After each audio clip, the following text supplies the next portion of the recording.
Okay.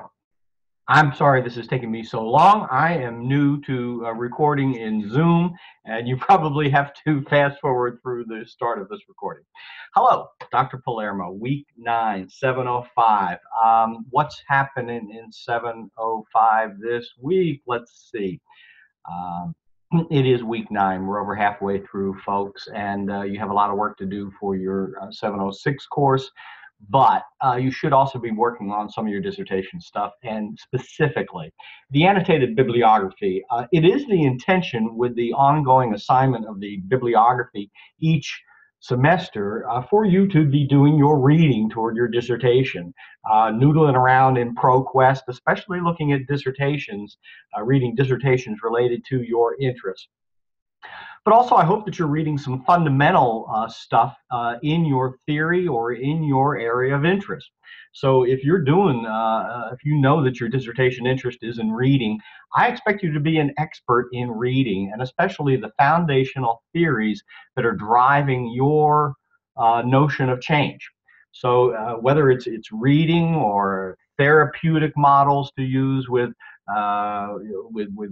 military children, you should have some of your reading ought to be in the foundational work that's going to build your literature review and be the foundation for the theory that's driving your research. So make sure that you're not just reading and creating a bibliography of anything.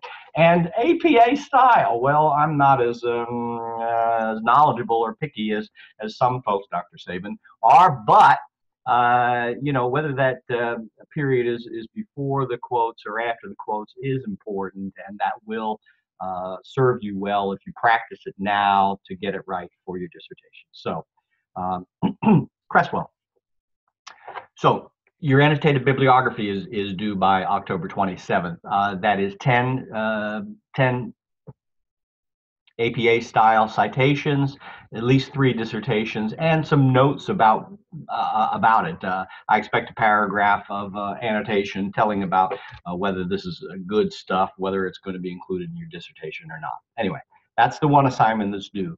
The other is this week 9 dialogue about an introduction to your study. Okay, so you're working on chapter 1. You're working on your general chapter 1. The first few pages of chapter 1 are an introduction, and Cresswell does a pretty good job of showing you a sample and telling you the kinds of things that generally go into an introduction and an education dissertation. There is no one set, gotta follow this rubric style. You'll see there's a Gardner-Webb style guide out there, and some of you are following the outline, and that's fine.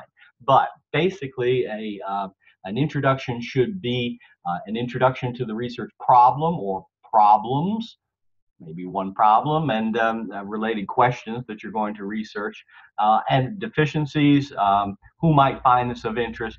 Again, check Cresswell chapter 5 and 6. Use the scripts provided. There are ways to just work through this, and part of it is to get you writing, keep you writing this chapter 1, but send and post an introduction to your study. 1 page, 5 page, your choice. I mean, it's where you are right now, but post something to get your thinking onto paper and share it with others, and please respond to a colleague. Okay, that's plenty for this week. See you soon.